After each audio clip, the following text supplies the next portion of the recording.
Hello, আসসালামু আলাইকুম guys. আশা করি সবাই ভালো আছেন। আজকে নিয়ে আসলাম পার্ট 2। আপনারা কক্সবাজার আসছেন কিন্তু বাইক দিয়ে মেরিন ড্রাইভ করবেন না, এটা তো অভাবনীয়। আজকের ভিডিওটা দেখে যা যা শিখতে পারবেন: টেকনাফ ভ্রমণের জন্য কোথায় কিভাবে বাইক ভাড়া করবেন, ভাড়া হিসাব, প্রতি ঘন্টায় কত টাকা, পুরো রুট কভার করতে কত লিটার ফুয়েল দরকার হয়, বাইক নিয়ে কোন জায়গায় যাওয়া যাবে আর কোথাও যাওয়া যাবে না, বাইক নষ্ট হলে কি করবেন আর জরিমানা হতে পারে কিনা, এই সম্পর্কে সবকিছু বিস্তারিত থাকছে আজকের এই ভিডিওতে। সিন্ডিকেট এরিয়ে কীভাবে বাইক নেবেন, রাস্তায় কোন কোন দর্শনীয় স্পট পাবেন, ভিজিবি চেকপোস্টে কীভাবে আপনার আচরণের মাধ্যমে বাঁচবেন, তার সম্পূর্ণ টিউটোরিয়াল থাকছে আজকের এই ভিডিওতে। সো গাইস, আপনারা ভিডিওটি না টেনে সম্পূর্ণ দেখার অনুরোধ রইল।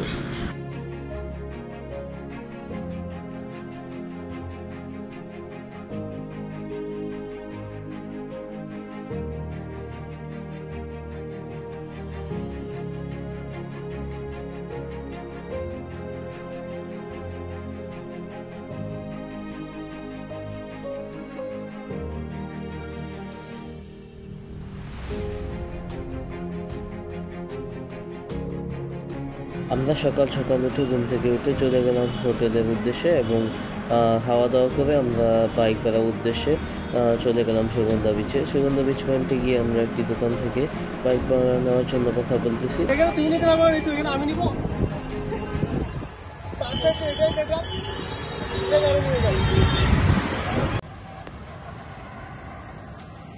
আমাদের চীনা পরিচিত ছিল, এই জন্য আমাদের কাছ থেকে প্রতি ঘন্টা 200 টাকা করে নিয়েছিল। আমরা নিয়েছিলাম 8 ঘন্টার জন্য। আমরা নিয়েছিলাম 4টা বাইক। আপনারা যতগুলো বাইকই নেন না কেন, অবশ্যই আগা থেকে মাথা পর্যন্ত একদম ভালোভাবে ভিডিও করে নেবেন। যেখানে যেখানে স্পট ছিল এখানে এখানে ভালোভাবে ভিডিও করে ভিডিওর মধ্যে উল্লেখ করবেন যেখানে যেখানে স্পট ছিল, এবং ভালো করে মাথা থেকে একদম পিছন পর্যন্ত ভালো করে ভিডিও করে নেবেন, যেন পরবর্তীতে কোনো ঝামেলা বা সমস্যার সৃষ্টি না হয়। আপনারাও ঠিক দেখতেছেন আমরা কিভাবে বাইকের ভিডিও করতেছিলাম। প্রতিটা স্পট আপনাদেরকে দেখাচ্ছি। এই যে আপনারা দেখতেই পাচ্ছেন যে প্রতিটা স্পট কোথায় কোথায় ঝামেলা আছে ওইখানে আমরা ভালোভাবে উল্লেখ করতেছিলাম ভিডিওর মধ্যে, যেন পরবর্তীতে কোনো ঝামেলার সম্মুখীন না হতে হয়। যে হেলমেট নেবেন ওই হেলমেট সহ ভিডিও করে রাখবেন, যাতে পরবর্তীতে কোনো সমস্যায় না হয়। আর হ্যাঁ গাইস, বাইক ভাড়া যদি নিতে চান তাহলে অবশ্যই আপনার এনআইডি কার্ড লাগবে এবং আপনার নাম্বার লাগবে। আমরা সমস্ত কাগজপত্র ওকে করে সব কিছু ডিটেলসে রেখে আমরা চলে গেলাম টেকনাফের উদ্দেশ্যে মেরিন ড্রাইভ রুট করে।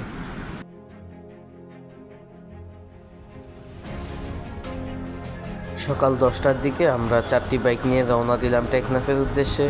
ডান পাশে সমুদ্রের ঢেউ, বাম পাশে সবুজ পাহাড়, এই দুইয়ের মিশেলে তৈরি মেরিন ড্রাইভ রুট সত্যিই অবিশ্বাস্য সুন্দর।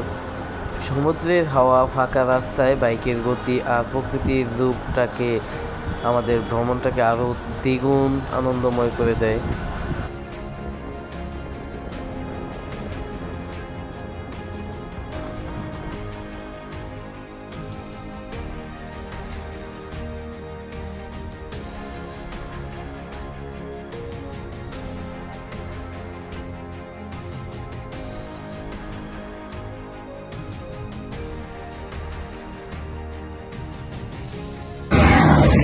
আমরা এখন চলে যাচ্ছি টেকনাফের উদ্দেশ্যে।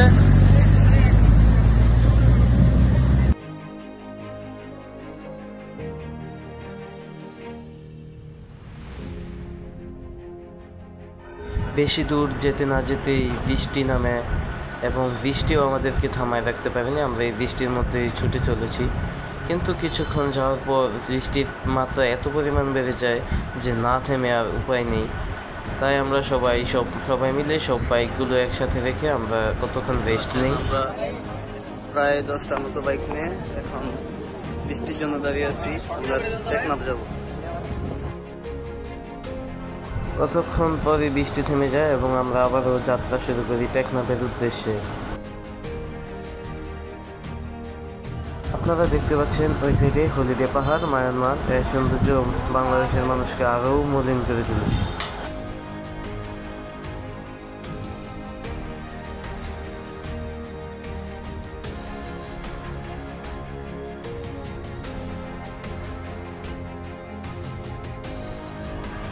পথে যে স্পটগুলো আমরা ঘুরেছি, ইনানি বিচ হচ্ছে ডলফিন মোড় থেকে 20 থেকে 30 কিলোমিটার পরই। সাগরের পাড়ে সোনালি বালি আর অসাধারণ প্রাকৃতিক সৌন্দর্য। আমরা এখানে নামলাম, কিছু ছবি তুললাম আর ভিডিও করলাম। হিমছড়ি পয়েন্ট পাহাড় আর সমুদ্রের মিলনস্থল, সত্যি দারুণ দৃশ্য, না দেখলে বিশ্বাস করা যায় না। হলিডে পাহাড়, সামনে মায়ানমার পাহাড় দেখা যায়, খুবই বিশাল। এরকম দৃশ্য আর কোথায় পাওয়া যায়?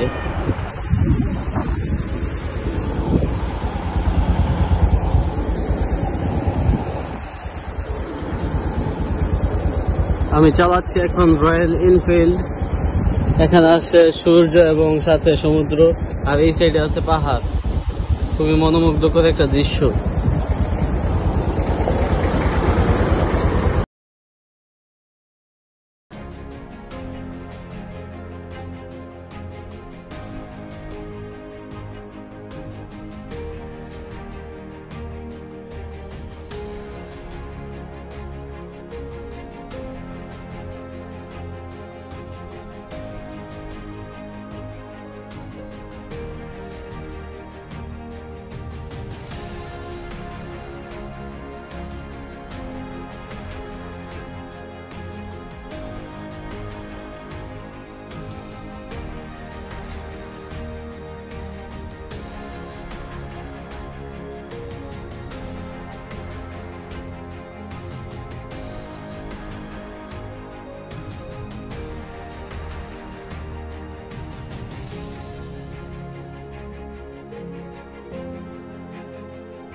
আর একটু সামনে যেতে আবারও বৃষ্টি আমাদেরকে হাওয়া করে, এবং আমরা এই বৃষ্টিকে অপেক্ষা করে চলতেছিলাম পাগলা ঘোড়া নিয়ে।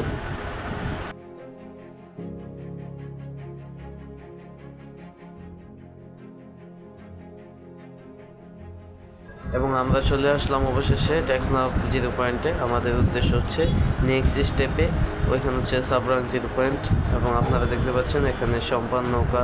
এই নৌকাগুলো দিয়ে গভীর সমুদ্র থেকে জেলেরা মাছ ধরে এনে সকালে শুটকি দেয়। এই শুটকিগুলো শহরে জাতকরণ করা হয় এবং এগুলো পাচার করে দেওয়া হয় ঢাকার দিকে।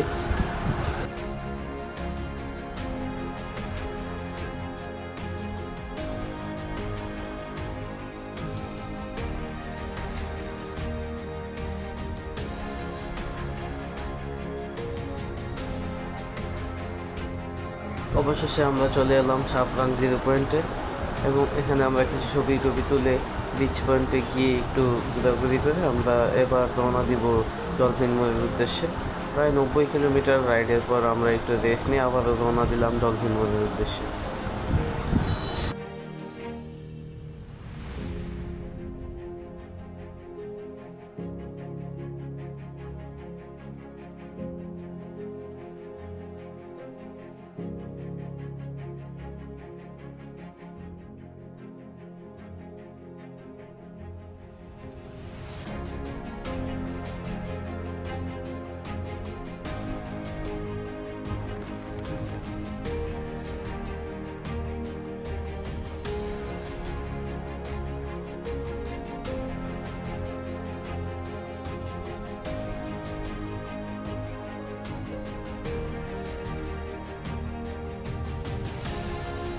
গাইস, আমরা সন্ধ্যা 7টার মধ্যে চলে এলাম ডলফিন মোড়ে, এবং বাইকগুলো ওদের হাতে জমা দিয়ে, এবং আমরা একটু রেস্ট নিয়ে চলে গেলাম বিচ পয়েন্টে, এবং ওইখানে গিয়ে গান মাস্তির মধ্যে আড্ডায় আবার মেতে করলাম কক্সবাজার স্থানীয় বাসিন্দাদের সাথে।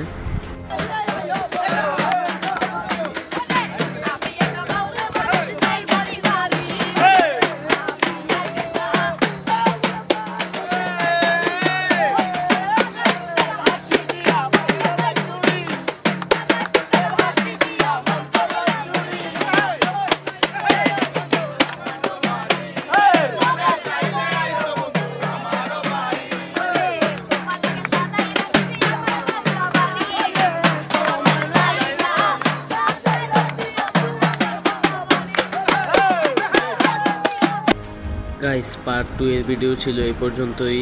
আপনাদের যাদের ভালো লেগেছে অবশ্যই লাইক কমেন্ট শেয়ার করবেন এবং চ্যানেলটাকে সাবস্ক্রাইব করে দেবেন, এবং যারা ফেসবুক থেকে দেখতেছেন তারা অবশ্যই পেজটাকে ফলো করে পাশে থাকবেন। অতি শীঘ্রই পার্ট 3 আপনাদের সামনে উপস্থিত করবো ইনশাল্লাহ। এই পর্যন্ত ভালো থাকবেন, সুস্থ থাকবেন।